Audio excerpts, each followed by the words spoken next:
Adventures of Irvingman. Perry is taking Jimmy on a fishing trip. This fellow sells live bait.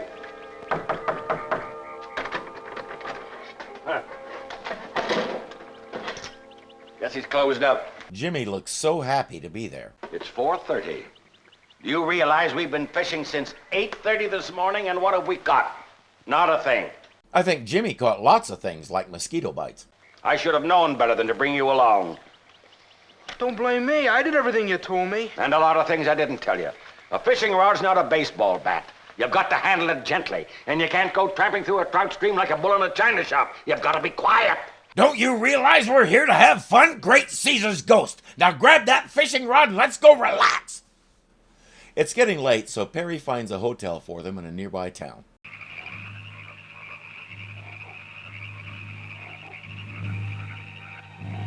Classiest joint in town, but the exquisite exterior decor is nothing compared to what's going on inside.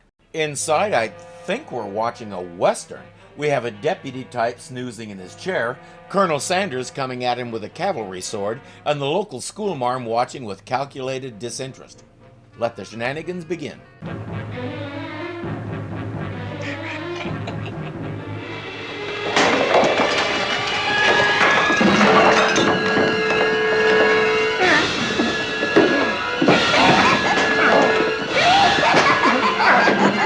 I hope they aren't fighting over her. I have questions as to whether it's worth the effort.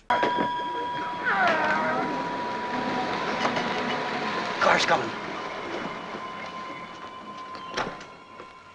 Get back to your room, Elsa. You better get too. Is that a game they play then? Or is it just an excuse to replace some furniture? Golly, well, we can't stay here, Mr. White. This used to be a fine hotel. Year one, maybe. The key phrase is used to be. Now the operative phrase is not anymore. Take a hint, Perry. I seem to remember you. I was here about 7 years ago. I think you were a desk clerk then.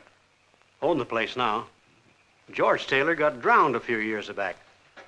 He was Monko. Why are you telling them this? You're looking to put up for the night, you'll find it comfortable at the Shelby Arms, about 5 miles up the highway. We thought we'd stay here. Take the hint, Perry. He's telling you he's closed down. I got no help, no electricity. As a matter of fact, I was just getting ready to close up the place. Oh, we're not fussy. I want to fish the stream on your property tomorrow. Get some of those big bass. Oh, that stream's all fished out. Fished out? But we saw... Good fishing upstream, though, the Shelby Arms. He's telling you no, Perry. It's his place, and he's saying he doesn't want you to stay there. But respect for other people isn't high on Perry's list of virtues. Let's go up there, Mr. White. No. I'm too tired to drive anymore tonight. We'll stay here. You wouldn't be comfortable, I tell you. Can't serve you no food, neither. Oh, we had a big dinner in town. Yeah, but what about breakfast? We'll get some fish for breakfast. Where's the register? As I said, even though he was fighting Beauregard McStereotype to a draw, he's not big enough to remove Perry physically, so he signs them in. Perry White has successfully bullied his way into something again. It's what he does best. Got a pen? There's something I ought to tell you first. We ain't had no guests in this hotel since Uncle George got drowned. That's on account of his ghost is haunting this place. Oh, for the love of Lois Lane, don't tell Perry that. Or if you do, put in earplugs first. While Jimmy is learning about the ghost, Perry is on a radio phone in the car calling Clark Kent. Jim and I are at the Bayou Hotel in South Lordsville. There's something screwy going on here. What is it, Chief? You need some help? No. Now listen. I want you to check the morgue files and see what you can dig up on a man named George Taylor. They say he drowned several years ago, but I seem to recall he disappeared. Well, that guy did say he fell in the river and they never found his body, so it sounds like both to me. Perry says, see what you can find and call me back in an hour. I'll be in the car waiting. All set? Let's go to the Shelby Arms, Chief. No, we're staying here. But, Chief, it's... You heard me. So did the owner of the place, and he's been telling you no since you set foot in the door. In their room, he tells Jimmy, there's a story here. That guy lied to us about the stream. We both saw big fish jumping in it. And that ghost story is just to scare you into leaving. What is it, Jim? What's the matter? Look. What? A face. Like a ghost. And clearly it's working. Perry is starting on the trail of the story. I seem to remember that uncle of his, well, was a bit eccentric. Didn't trust banks. Used to keep all his money hidden somewhere. Jimmy goes to his room, but leaves the connecting doors between the rooms open.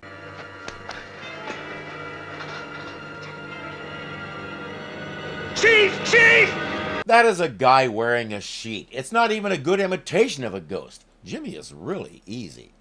Perry gets him calmed down, and Jimmy says, it went through the connecting doors into your room. It didn't come into my room.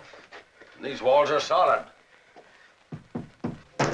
But your foot is solider. Gee whiz. Give me that lamp. What is it? Look. Jeepers. Chief, you can't go down there. Who can? I'm going to find out what's going on here. It looks like a large, rough basement or root cellar of some kind, but why a secret passage leading to it? Ah! What is it?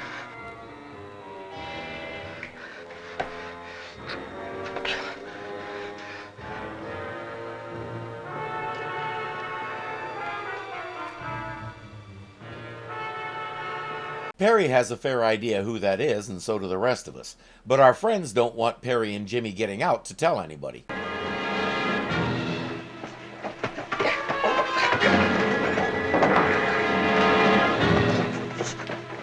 Perry and Jimmy lose, as if there was any question. What's she screaming for? I don't know. We better see. Take care of them later. There's Saved by the Bell, and then there's Saved by the... Ah! If it works, don't knock it. What are you screaming about? I heard you down there. My ears are still good. You're fixing to kill that old man and the boy. What's your business, you meddling fool? I don't want no more on my conscience. I've got enough now with what he did.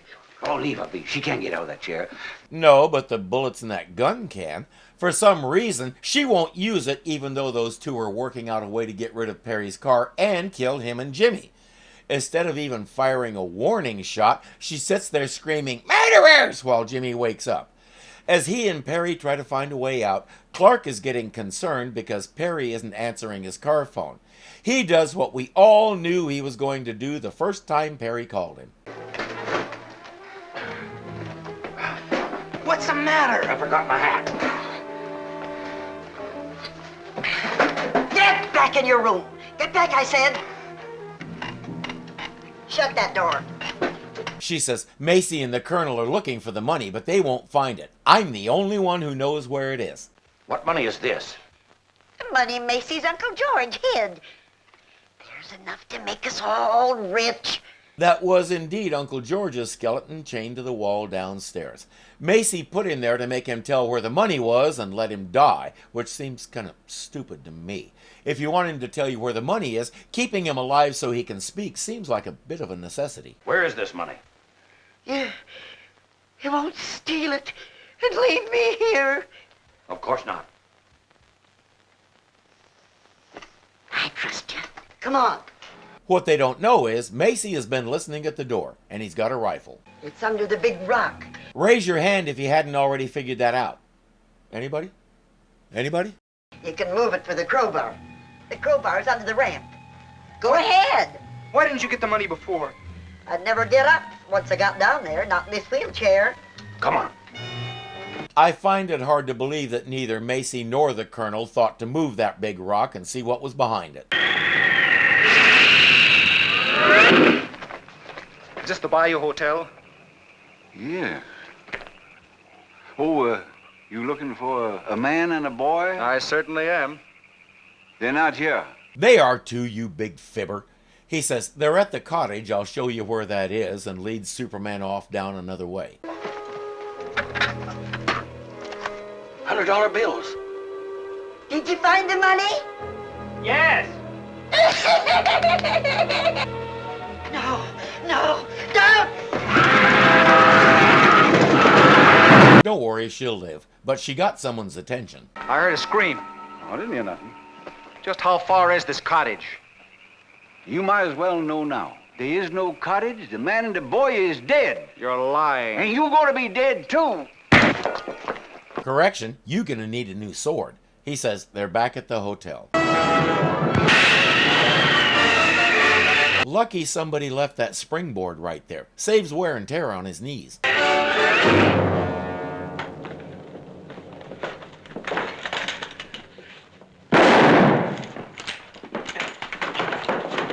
are they? Tell me where they are, and I'll break every bone in your body. Behind the rock. Where?